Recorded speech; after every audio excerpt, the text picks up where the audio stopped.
तो देखो मेरे पास बहुत सारे कमेंट्स आ रहे थे, भाई ऐसे हिंदी डब्ड एनिमे बताओ जो कि स्कूल में सेट हो। तो ये लो आ गया तुम्हारा वीडियो। अब इस वीडियो को प्लीज पूरा देखना और लाइक करने में कोई कंजूसी नहीं होनी चाहिए। अभी से कर दो, भूलने का कोई लफड़ा नहीं रखना।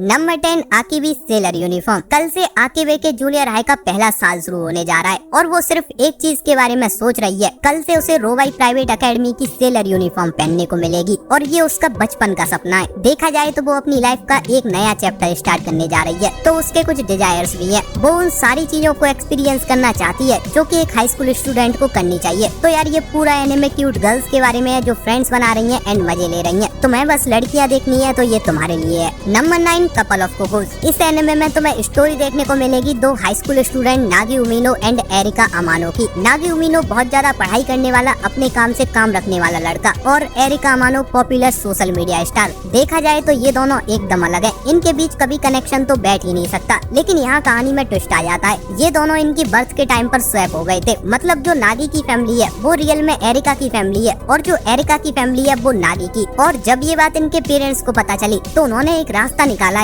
जिससे ये दोनों अपनी रियल फैमिलीज के साथ भी रह पाएं और उन्हें अपनी उस फैमिली को भी ना छोड़ना पड़े जिसके साथ वो बचपन से रह रहे हैं। सबकी खुशी सबका साथ, और ये रास्ता है एरिका एंड नागी की शादी कर दी जाए। दोनों के पेरेंट्स ने ये डिसाइड भी कर लिया बिना इन दोनों से बात करे, वो भी उस सिचुएशन में जब ये किसी के भी साथ रह सकते हैं बट एक दूसरे के साथ नहीं। तो मैं देखना ये है, अब ये दोनों जब एक ही घर में रहेंगे तो क्या इनके बीच चीजें बदलने लगेंगी। Number 8 a condition called love. ये स्टोरी है first year high school student Hotaru Hinase की, जिसकी लाइफ की फर्स्ट प्रायोरिटी है उसके फ्रेंड्स एंड फैमिली। बाकी सारी चीजें इनके बाद आती हैं। ट्रू लव क्या होता है उसे नहीं पता और उसने डिसाइड किया है वो अपनी पूरी लाइफ इस लफड़े में बिना पढ़े ही जिएगी। लेकिन एक दिन जब होतारू अपनी फ्रेंड के साथ किसी कैफे में बैठकर एक लड़के का ब्रेकअप होते देखती है और वही सेम लड़का उसे थोड़ी देर बाद स्नोफॉल के नीचे अकेला बैठा दिख रहा है, तो वो हाथ में अम्ब्रेला लेके पहुंच गई है उसका हौसला बढ़ाने। अब देखो जो किया इसने किया है, उस लड़के की इसमें क्या गलती है। उसके खराब टाइम में किसी ने हाथ दिया तो उसने पकड़ लिया, अगले ही दिन से वो इसके पीछे पड़ गया है इस तक अपने इमोशंस पहुंचाने के लिए। तुम्हें देखना ये है अब क्या होतारू उसकी फीलिंग समझ पाएगी जब वो पहले ही इस लफड़े में ना पढ़ने का डिसाइड कर चुकी है।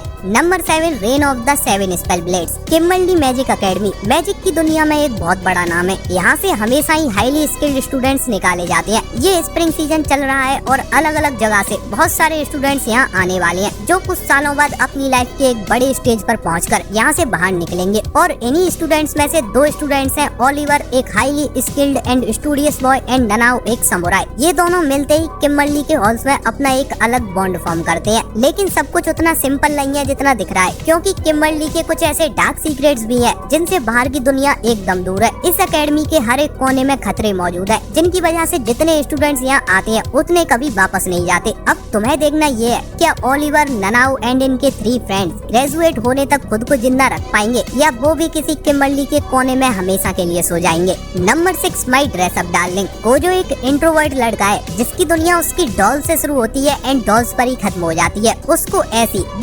लड़की कीटागावा से अटेंशन मिलना एकदम से ही स्टार्ट हो गया है, क्योंकि कीटागावा को अपने लिए इससे एक ड्रेस बनवाना है। तो आज तक ये भाई साहब ड्रेस के लिए घुड़ियों का नाम ले रहे थे और आज इनकी किस्मत इतनी जोर से चमकी है, इन्हें अपने स्कूल के सारे लौंडों की क्रश कीटागावा का नाम लेना है। इनकी क्या मेंटल स्थिति होगी तुम इसका अंदाजा लगा ही सकते हो। तो तुम्हें इस एनिमे में क्या देखने मिलेगा ये तुम समझ ही गए होगे। अच्छी बात ये है इस एनिमे को भी पता है तुम इसमें क्या देखने वाले हो, तो ये तुम्हें फुल सर्विस प्रोवाइड करेगा। तुमने ये एनिमे देखा है और तुम इसके सेकंड सीजन का वेट कर रहे हो, तो तुम्हारे लिए गुड न्यूज है, इसका सेकंड सीजन तुम्हें इसी साल देखने मिल सकता है। नंबर 5 बुचिगिरी। अगर तुम्हें बदमाशी पसंद है तो ये एनिमे तुम्हारे लिए ही है। यहाँ भी तुम्हें वही हाई स्कूलर के बीच गैंग वॉर्स देखने को मिलेंगे, लेकिन इसमें एक एक्स्ट्रा फैक्टर मैजिक और ऐड है। कुछ मैजिकल क्रिएचर्स भी इसकी स्टोरी को इंटरेस्टिंग बनाते हैं। तो ये स्टोरी है आराजी की, जो कि अपने होम टाउन लौटा है और उसने एक नया स्कूल ज्वाइन किया है। ये स्कूल बदमाश बच्चों से भरा हुआ है, गैंग वॉर्स होते हैं, लेकिन आराजी का इस सबसे कोई लेना देना नहीं है। उसे बस नॉर्मल हाई स्कूलर की लाइफ जीनी है जिसमें वो टाइम से क्लासेस अटेंड करेगा, एक्टिविटीज में पार्टिसिपेट करेगा और एक लड़की होगी जिससे उसे ट्रू वाला लव हो जाएगा। एंड उसकी अच्छी किस्मत उसे वो लड़की मिल भी गई है। लेकिन इसमें एक प्रॉब्लम है, उस लड़की के पीछे एक और लड़का है जो कि किसी गैंग का लीडर है। और जब ये इतना कुछ चल रहा था, इसी बीच आराजी की मुलाकात होती है उसके चाइल्डहुड फ्रेंड से, और ये उसका फ्रेंड भी अब किसी गैंग का लीडर बन चुका है। तो देखो इस एनिमे का प्लॉट काफी कॉम्प्लेक्स है, तो इसके अंदर तुम्हें बहुत कुछ देखने मिलने वाला है। इसके सारे एपिसोड्स हिंदी में अवेलेबल है, चाहो तो ट्राई कर सकते हो। नंबर 4, टोमो चेनीज़ागर। टोमो एंड जुन बचपन से ही बेस्ट बडीज है, लेकिन अब जब वो हाई स्कूल में एंटर कर चुके हैं तो टोमो अब सिर्फ जुन की फ्रेंड बने रहना नहीं चाहती, वो इससे कहीं ज्यादा चाहती है। लेकिन परेशानी ये है, जुन टोमो को कभी इस तरीके से देखता ही नहीं है, वो उसे ऐसे ट्रीट करता है जैसे टोमो भी एक लड़का ही हो। और ये सब हो रहा है टोमो के लुक्स की वजह से। असल में टोमो टॉम बॉय है, वो फिजिकली तो लड़कों जैसी दिखती है, साथ ही उसकी हरकतें भी लड़कियों से कहीं मेल नहीं खाती, पर माना वो एक टॉम बॉय है और वो भी ये मानने के लिए मना नहीं कर रही। लेकिन वो सिर्फ इतना चाहती है जुन उसे अपना बड़ी समझने के साथ साथ ये भी समझे वो एक लड़की भी है और उसकी फीलिंग्स भी है। तो तुम्हें देखना ये है, क्या जुन कभी टोमो की फीलिंग्स समझ पाएगा।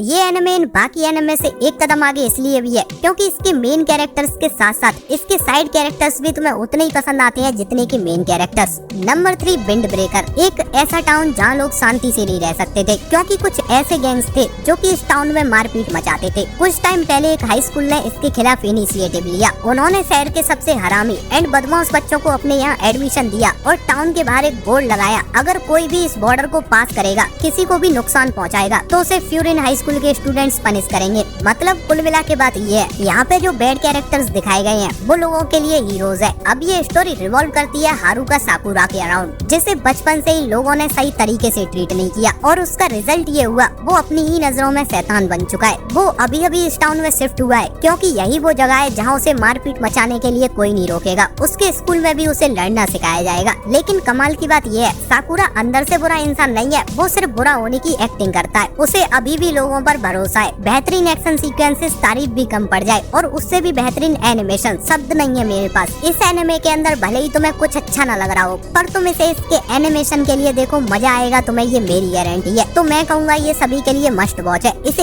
एक बार ट्राई तो देना बनता है। Number 2, my love story with Yamada kun at level 999। तो भाई मेरे, अगर तुम्हें कोई ऐसा एनिमे देखना है जो तुम्हें रियलिटी से जोड़े रखे तो यही वो एनिमे है। इसको देख के तुम ये नहीं कह सकते ऐसा तो सिर्फ एनिमे के अंदर होता है, क्योंकि इसने अपनी कुछ बाउंड्रीज तय कर रखी है जिनमें रहते हुए तुम्हें ये एक स्लो पेस्ड रोमांटिक रिलेशनशिप दिखाता है, एक स्कूल स्टूडेंट एंड एक कॉलेज स्टूडेंट की, जो कुछ इवेंट्स, फ्रेंड सर्कल एंड और भी कई चीजों की वजह से क्लोज आते जा रहे हैं। इस एनिमे के अंदर तुम्हें केयर दिखती है एक इंसान की अपने पार्टनर के लिए। और लास्ट में मैं बस इतना ही कहूंगा, रोमांटिक एनिमे देखना अच्छा लगता है तो ये बेस्ट रोमांटिक एनिमे है जो कि हिंदी डब में अवेलेबल है। अब इसकी स्टोरी की बात करें तो इसके अंदर तुम्हें स्टोरी देखने को मिलेगी अकाने की। अकाने जिस लड़की के साथ रिलेशनशिप में थी उसने अकाने को छोड़ दिया है, जिसके बाद वो पूरी तरह से टूट चुकी है। और तभी अकाने की लाइफ में एंट्री होती है यामाना की, जो खुद ज्यादा बात नहीं करता लेकिन वो अकाने को फिर से स्माइल करने की बजा देता है। Number 1, daily life of A मॉर्टल king. एक लड़का जो इस यूनिवर्स का सबसे पावरफुल इंसान है, लेकिन उसे अपनी पावर्स छुपा कर रखनी होती है, क्योंकि अगर किसी को उसके पावर्स के बारे में पता चला तो पहला तो उसका पर्सनल स्पेस खत्म हो जाएगा, और दूसरा जो काफी डराने वाला रीजन भी है, गवर्नमेंट उसे मारने का भी प्लान कर सकती है, क्योंकि अगर उसके पावर्स आउट ऑफ कंट्रोल हो गए तो ये पूरा यूनिवर्स एक झटके में खत्म हो सकता है। लेकिन समझने वाली बात ये है,